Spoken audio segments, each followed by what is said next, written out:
Welcome back to Case Closed, Anime Review, episode number 53. Yep, this one I'm just reviewing. Episode number 956.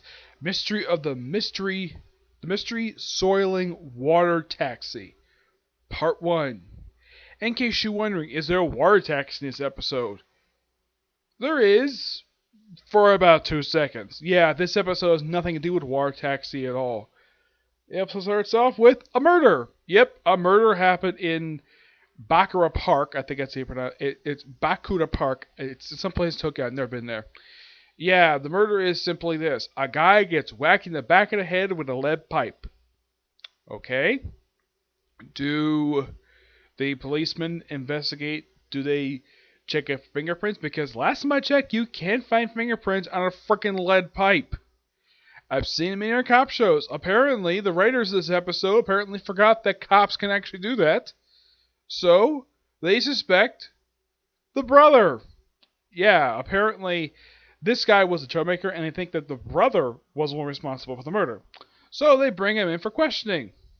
Yep, they bring him in, and it turns out he has an alibi. Yep, his alibi. He was at the hotel, and it was a woman, and she was drunk, and he helped her up, and somehow, by sheer coincidence, Keba is able to find the woman, no problem at all, and she does confirm his alibi. So, he goes home, despite thinking he suspected murder, and of course they also investigate another guy, which the guy he finds, he just walking by, apparently he was investigating this family, and of course the mother recognizes him. Yeah, it turns this guy is actually an old student of hers, because she's a retired grade school teacher, and apparently the older son, he is, believe it or not, and I kid you not about this, he's a government official for the Chu government. Yes, that's basically how he's put.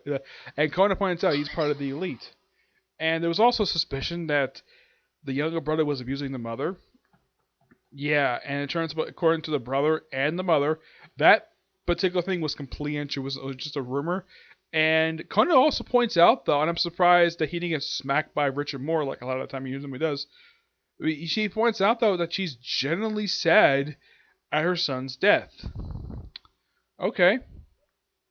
Yep, and of course they see her one more time in the episode, and then they go investigate the guy. He works at a construction site, and he's able to talk to his foreman, gets just a little bit of time off to talk to these cops.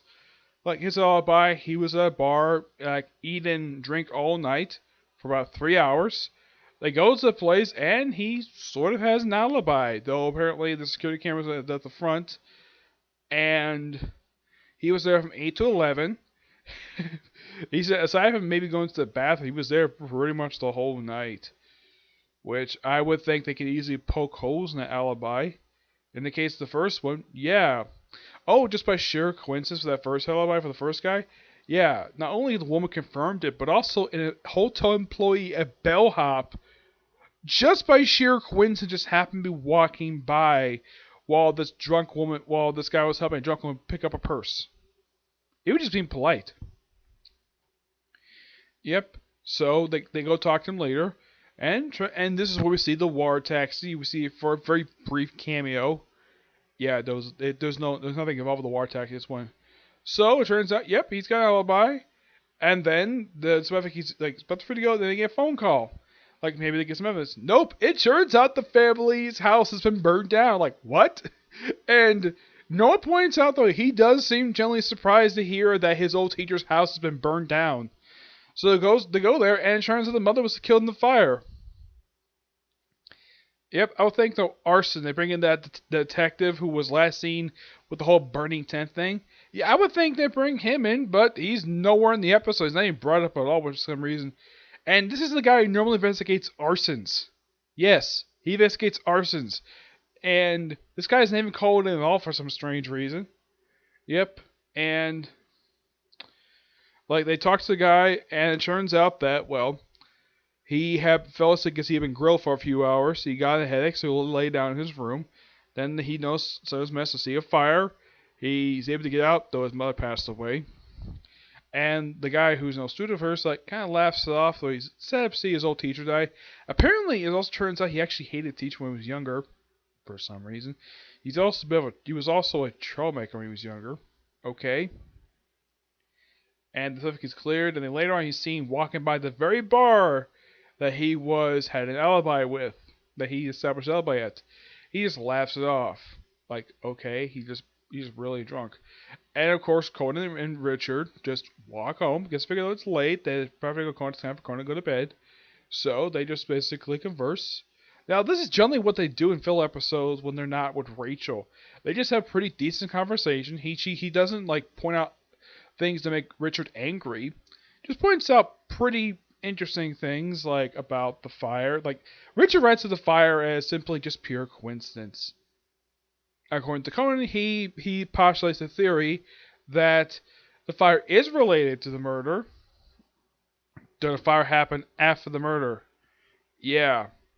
And by the time you finish watching the episode, you're kind of like, yeah, this mystery is going to be solved probably next week's episode, but that's what it seems like. It moved I gotta say, unlike the last episode, which aired a couple weeks ago, 2 weeks prior to this past second, because I didn't get a chance to view this because I was basically my brother move. Yeah, it seems as though this one was actually a lot more interesting, and the pace was actually a lot better.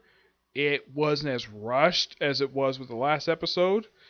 You got a good mystery here, despite the fact not enough stuff is explained by the time I finish watching the episode, but at least it's better. Yes. If you want to do something that's not exactly murder, why not something similar to the Radio Waves episode, which is the last known gadget in the series? Do an episode like that, not the episode we had 2 weeks ago. That was utter garbage. I mean, come on, Insect Men for children, really?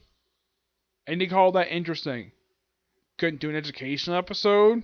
Nope, we had to do that stupid insect thing, and having all the adults act like complete buffoons, and have like no adult women the whole episode, which I thought was really stupid.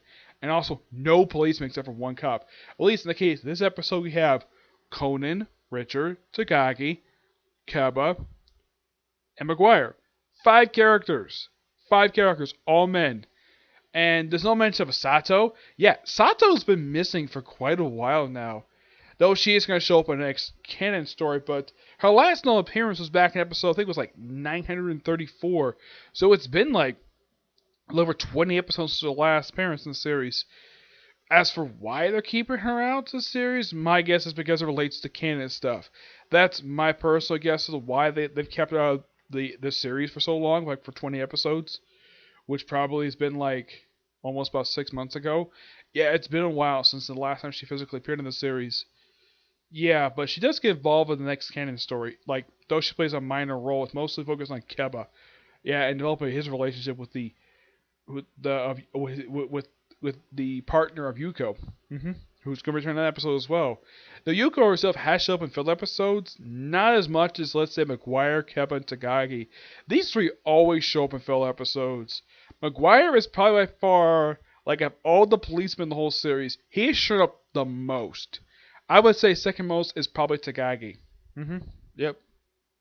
But yeah, not much else to say about this episode, but a heck of a lot better than the last episode. Okay? So yeah, that's it for this particular review. Now I still got about 6 more videos to do today. 2 of them Comic Corner, I'll do the first one next.